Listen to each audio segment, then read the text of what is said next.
The penthouse was silent. Han Min-jae stood in his kitchen at 5 a.m., staring at an empty counter where his breakfast should have been. For 3 years, every single morning, Amara Okafor had been there. The tea brewing, the rice steaming, her quiet efficiency moving through his home like clockwork. But today, nothing. No sound, no warmth, no Amara.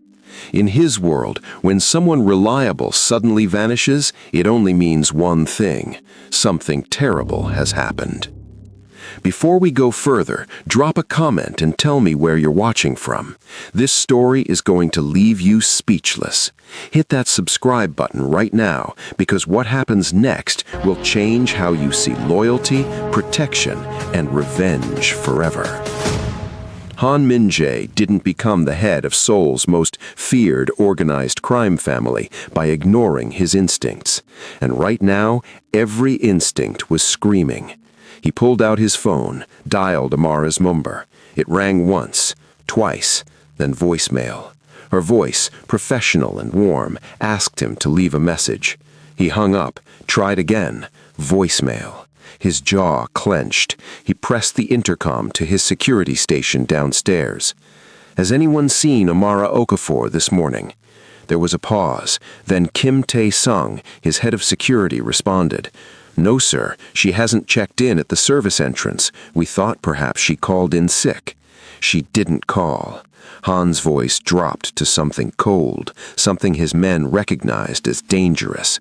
"Pull her address from the employee files, now." "Sir, she lives in Itaewon, the old district near—" "I know where Itaewon is. Have my car ready in 5 minutes." "Boss, I can send men to check on her. You don't need to—" "5 minutes." The line went dead. Han Min-jae had not driven himself anywhere in 3 years. He had not visited any neighborhood below the gleaming towers of Gangnam, where power and money lived. He had not concerned himself with the personal lives of his staff. But Amara's absence felt wrong. She had never missed a day, not when she had the flu and he had to physically send her home, not when the subway flooded and she walked through a storm to arrive on time, not even when her father passed away in Lagos and she still showed up the next morning, eyes red but hands steady, preparing his breakfast before flying home for the funeral. She was the most reliable person in his entire organization, more dependable than his lieutenants, more consistent than his accountants, more loyal than men who had sworn blood oaths to his family. The building in Itaewon was worse than he imagined. Crumbling concrete, rust stains running down the walls, a security gate hanging off broken hinges. Han felt anger rising in his chest. He paid Amara well. Why was she living in a place like this? What he didn't know was that she sent most of her salary home to Nigeria. Her mother's medical bills, her younger sister's university fees, her brother who needed surgery. Amara lived on almost nothing, sacrificing in silence while keeping his penthouse immaculate. Apartment 3C, second floor, no elevator. Han climbed the stairs, his expensive Italian shoes echoing against concrete stained with years of neglect. The smell of old cooking oil and dampness hung in the air. This was a world he had clawed his way out of as a teenager, a world he swore never to return to. Then he heard it. Shouting, a man's voice, ugly with rage, coming from behind a door at the end of the hallway. And beneath it, something that made his blood turn to ice. A woman crying. Amara's voice. Han didn't knock. His foot connected with the door just below the lock. The cheap wood exploded inward, the frame splintering, pieces of the lock mechanism scattering across a tiny living room with secondhand furniture and photographs on the walls. The scene inside made time stop. Amara was on the floor, curled into a protective ball, her arms raised to shield her face. Her hair, usually pulled back into a neat bun, was wild around her shoulders. Blood ran from her split lip. One eye was swollen completely shut, the skin around it already turning purple and black. Her white shirt was torn at the collar. Bandages on her arms, old bandages from previous wounds, wounds Han had never known existed. Standing over her was a man, late 20s, tank top stretched over muscles. His fist was raised, ready to strike again. His name was Marcus Chen, and he thought he owned her. For one eternal second, the three of them were frozen. Then Amara looked up. She saw Hans standing in the doorway, and her eyes, those calm, steady eyes that had greeted him every morning for 3 years, filled with something he had never seen before. Terror. Not of Marcus, of Hans seeing her like this, broken, vulnerable, human. That look shattered something inside Han Min-jae that he didn't know still existed. Marcus's survival instincts kicked in before his brain could catch up.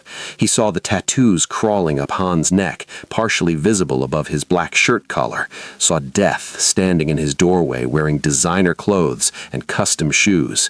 He ran. Marcus scrambled across the room and threw himself through the window onto the fire escape. The sound of his footsteps clanging down metal stairs faded into the morning. Han let him go, not because he was merciful, because right now only one thing mattered. He crossed the room and dropped to his knees beside Amara. "I've got you." His voice, usually cold and commanding, came out barely above a whisper.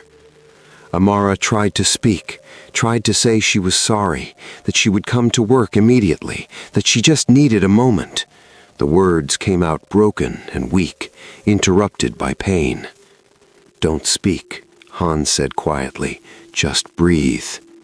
He scooped her into his arms like she weighed nothing, cradling her against his chest with a gentleness that would have shocked anyone in his organization. She tried to protest, tried to say she could walk, but her body was trembling, going into shock. He carried her down 2 flights of stairs, past neighbors who peered through cracked doors, then quickly looked away. In neighborhoods like this, you didn't see anything.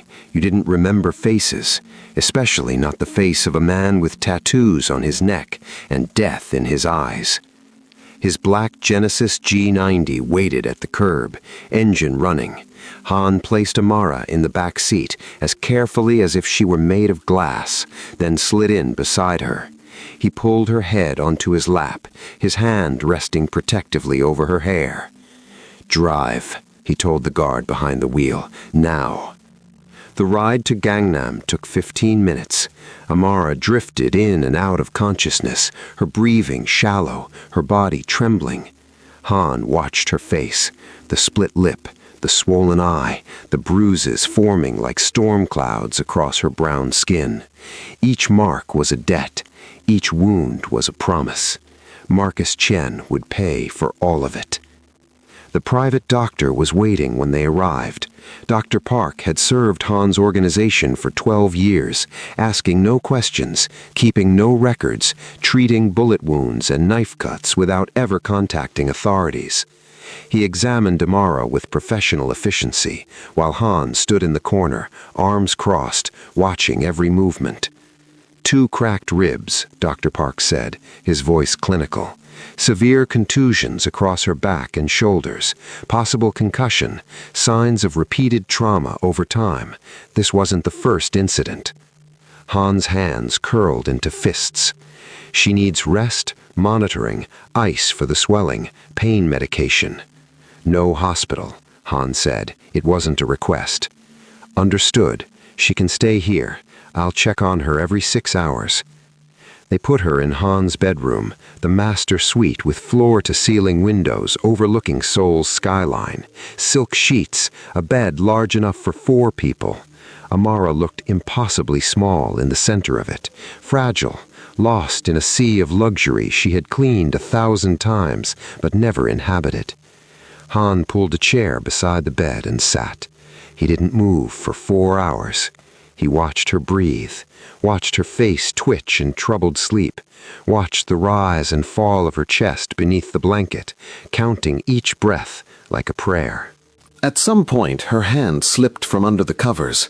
Bandaged fingers, swollen knuckles, evidence of how hard she had tried to defend herself before Han arrived. He reached out and took her hand in his. Her skin was warm against his calloused palm. "I will find him," Han whispered, his voice barely audible, "and I will make him feel everything he did to you. This I swear on my family's name." Outside the window, Seoul glittered in the afternoon sun. Han Min-jae did not sleep. He made phone calls, quiet conversations in Korean with men who operated in shadows, who found people who didn't want to be found. When Amara woke 16 hours later, the first thing she saw was Han, still in the same chair, still watching her with an intensity she had never experienced before. "Mr. Han," she whispered, her voice hoarse. She tried to sit up, gasped at the pain in her ribs, clutched her side. "I'm so sorry. I should have called. I'll make your breakfast right now. I'll—" "Stop." The single word froze her. Han leaned forward, his elbows on his knees, his dark eyes holding hers. "You will not apologize. You will not make breakfast. You will not return to that apartment." His voice was calm, but beneath it ran something molten, something dangerous. Ever. Amara's eyes filled with tears. She had been fighting since Marcus's first punch 6 months ago, pretending everything was fine, hiding the bruises under long sleeves, applying makeup to cover the marks, showing up to work early so no one would see her limp. "Am I fired?" Something flickered across Han's face. Pain, anger, something she couldn't name. "You are not fired." He stood slowly, towering over her, but somehow making himself less threatening, keeping his distance. "You are under my protection now. No one will touch you again. No one will hurt you again. This is my word." A knock at the door interrupted them. A young man entered, tall, lean, with kind eyes that softened when he saw Amara's injuries. She recognized him vaguely. Lee Jae-hyun, one of Han's most trusted men, always polite when he visited the penthouse. "Jae-hyun will guard this room while I'm gone. Anything you need, he provides. You don't leave this penthouse, not until I say it's safe." "Where are you going?" The question escaped before Amara could stop it. Han paused at the threshold. He didn't turn around. "To handle business." Then he was gone. 30 minutes later, Han descended into the basement of a restaurant in Gangnam that hadn't served food in 20 years. The room was filled with men who lived in shadows, informants, enforcers, hunters who tracked people across continents if necessary. Han stood before them, his presence commanding instant silence. Marcus Chen, late 20s. Last seen fleeing an apartment in Itaewon this morning. His voice was ice wrapped in silk. "He put his hands on a woman under my protection. I want him found." One of the hunters shifted. "Dead or alive, boss?" Han's jaw tightened. His hands curled into fists at his sides, the tattoos across his knuckles flexing. "Alive." The word dripped with dark promise. "I want him breathing when you bring him to me. What happens after that is between him and me." The men nodded and dispersed. They had 48 hours. Marcus Chen made it 31 hours. He thought he was smart, ditched his phone, withdrew cash from 3 different ATMs, bought a bus ticket to Busan using a fake name, kept his hood up, his head down, avoided cameras. He thought he could disappear into South Korea's crowds, become nobody, start over somewhere Han's reach couldn't extend. He was wrong. Han's hunters found him at Seoul Express bus terminal, trying to board the 2 a.m. bus to Busan. They moved fast, professional. One moment Marcus was clutching his ticket. The next, he was in the back of a van with a bag over his head, his screams muffled, his threats ignored. The room they brought him to was cold, concrete floors, exposed pipes, a single bulb hanging from the ceiling, walls that had witnessed confessions and endings for decades. Marcus was strapped to a chair when Han arrived. The boss descended the stairs slowly, each footstep echoing. He wore a white dress shirt this time, sleeves crisp, collar perfect. He looked like a businessman arriving for a meeting. He didn't speak. Marcus started talking immediately, excuses pouring out like sewage. "He's my girlfriend, man. We had a fight. Couples fight, it's none of your business what happens between—" Han rolled up his sleeves, methodically, precisely. The tattoos on his forearms caught the light, dragons and symbols and names of men who had crossed him and paid the price. Still, he said nothing. The first punch broke Marcus's nose. Blood sprayed across the concrete. The second cracked 2 ribs, the exact same ribs Marcus had cracked on Amara. Han worked in silence. No questions, no demands for apology. This wasn't an interrogation. This was education. Every blow was measured, calculated to inflict maximum pain without allowing unconsciousness. Marcus needed to feel all of it. Every bit of pain he had inflicted on Amara, multiplied. "Please," Marcus sobbed between strikes. "Please, I'm sorry. I'll never touch her again. I swear. I'll leave Korea. You'll never see me again." Han paused. His knuckles were split. Blood, both his and Marcus's, dripped onto the floor. He leaned close to Marcus's ruined face. "You're right," Han whispered. "You won't." The punishment continued for another hour. When Han finally climbed the stairs, his white shirt was stained crimson. His face was expressionless. His hands trembled slightly, not from exhaustion, but from the effort of stopping himself from going further. Marcus was still breathing, barely, broken but alive, as promised. 3 weeks passed. Amara's bruises faded from purple to yellow to nothing. Her ribs healed. The swelling around her eye disappeared, revealing the steady gaze Han had grown accustomed to.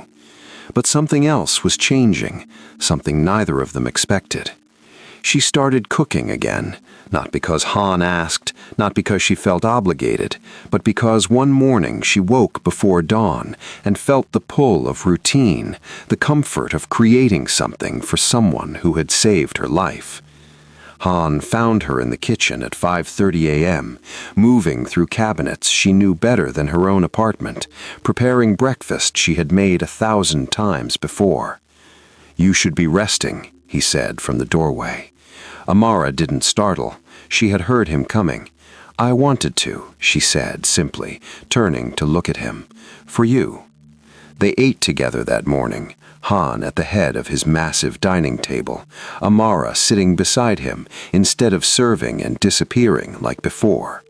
She told him about growing up in Lagos, about her family's struggles, about why she came to Korea 5 years ago, chasing opportunity and hope, about sending every spare won home and living in that terrible apartment because her family's needs came first. Han listened. Really listened, and something inside his chest that had been frozen for 20 years began to thaw. This became their ritual, morning meals shared in comfortable silence or quiet conversation. Han discovered that Amara laughed easily when she wasn't afraid, that she hummed old Nigerian songs while she cooked, that she dreamed of opening a small restaurant someday, serving her mother's recipes to Seoul's international community. He also discovered jealousy. It happened slowly, then all at once. He would come home to find Amara in the garden with Jae-hyun, their heads bent together in easy conversation, her laughter floating through the windows, bright, unguarded, a sound Han realized he had never drawn from her himself. When he entered a room, that lightness vanished. Her shoulders would straighten. Her smile would become polite, professional. The warmth would retreat behind something careful and controlled. She was grateful to him. She respected him, but she still feared what he represented, the violence, the power, the blood on his hands. Jae-hyun was different. Jae-hyun was safe. Jae-hyun didn't carry the weight of bodies and broken bones in his past. Han watched them from his office window one afternoon. Amara laughing at something Jae-hyun said, touching his arm with casual affection, her smile genuine and free. The jealousy burned, but beneath it was something worse, understanding. Han Min-jae had built an empire on fear and respect. He had clawed his way from poverty to power through violence and intelligence. He commanded hundreds of men. Politicians and police commissioners answered his calls. He could snap his fingers and destroy lives, end careers, erase problems. But he couldn't make Amara look at him the way she looked at Jae-hyun. He couldn't draw that unguarded laughter from her lips. He couldn't be the person who made her feel safe instead of protected. There was a difference, and he was finally understanding it. 2 months after the incident, Han made his decision. He called Amara to his office one evening. She came immediately, that old nervousness creeping back into her movements. "Sit," he said gently, gesturing to the chair across from his desk. She sat, hands folded in her lap, waiting. Han pulled an envelope from his drawer. Inside was a bank statement, her name, a number that made her eyes go wide. "What is this?"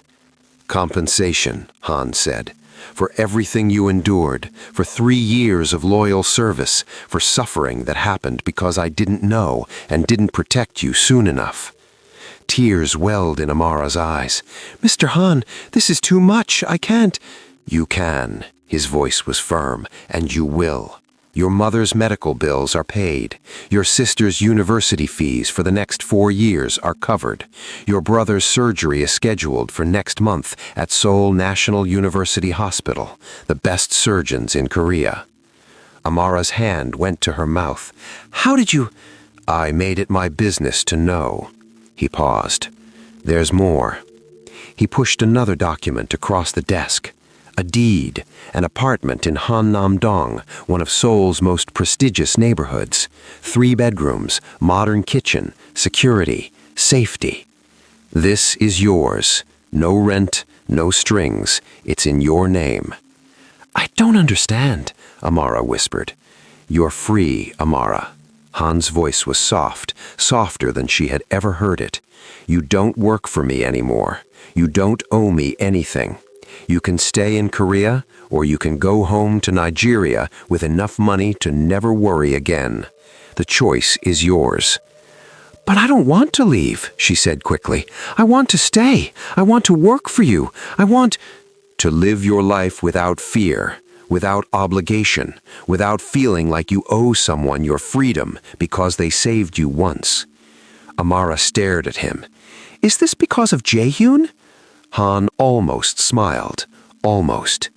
"This is because you deserve to choose your own path. And if that path leads to him, then I'm happy for you both. He's a good man, better than me in the ways that matter." "That's not true," Amara said, her voice fierce. "You saved my life. You protected me. You gave me everything." "I gave you safety," Han corrected, "but Jae-hyun gives you something I never could. Peace, the ability to breathe without fear, to laugh without wondering if the man across from you has blood on his hands." He stood, walked to the window, looked out over Seoul's glittering skyline. "I would rather see you happy with him than grateful to me. Gratitude isn't love, Amara, and you deserve love." The room was silent for a long moment. Then Amara stood, walked around the desk, and did something that surprised them both. She hugged him, brief, warm, genuine. "Thank you," she whispered, "for everything, for seeing me as more than someone who cleans your home, for caring enough to let me go." Han stood rigid for a moment. Then, slowly, carefully, he returned the embrace. When she pulled away, there were tears on her cheeks, but she was smiling. 6 months later, Han Min-jae stood in the back of a small church in Itaewon, watching Amara Okafor walk down the aisle in a white dress, her smile radiant, her hand in her father's as he gave her away. Jae-hyun waited at the altar, his eyes shining with tears, with joy, with a future Han had made possible by stepping aside. Han didn't stay for the reception. He slipped out quietly, back to his Genesis, back to the shadows where he belonged. But as he drove through Seoul's streets, he felt something he hadn't experienced in 20 years. Peace. Not happiness, but peace. He had given Amara what she truly needed. Not possession, not control, not debt. Freedom. The freedom to choose her own life, her own love, her own future. And in doing so, Han Min-jae had proven something to himself. That even men built from violence and blood could still choose mercy, could still choose to protect without owning, could still care without consuming. Some battles couldn't be won with force, some victories looked like walking away, and sometimes the greatest act of power was knowing when to let go. Marcus Chen spent the next 5 years in prison. His bones healed wrong. He walked with a permanent limp. His hands never regained full mobility. But he was alive, breathing, existing with the knowledge that Han Min-jae could have erased him from the world, but chose mercy instead. That mercy was its own kind of punishment, a reminder every day that he had been spared by a man more powerful than he could comprehend. Amara and Jaehyun opened a small restaurant 2 years after their wedding, Nigerian-Korean fusion cuisine. It became one of Seoul's most beloved hidden gems, featured in magazines, celebrated by food critics. Amara's mother visited from Lagos, tears in her eyes as she tasted her daughter's success. Han visited once, sat in a corner booth, ordered the house special, left a generous tip and a note that simply said, "Proud of you." He never came back, not because he didn't care, because his presence would always carry shadows, and Amara deserved to live in the light. This story proves something important. Power isn't about control. It's about knowing when to use it and when to set it down. True strength isn't domination, it's protection without possession. It's caring enough to let someone go so they can truly be free. If this story moved you, hit that subscribe button. Comment below if you believe Han made the right choice. Share this with someone who needs to know that love sometimes means stepping back instead of holding on. And remember, the people who change our lives aren't always the ones who stay. Sometimes they're the ones brave enough to let us go. Thanks for watching.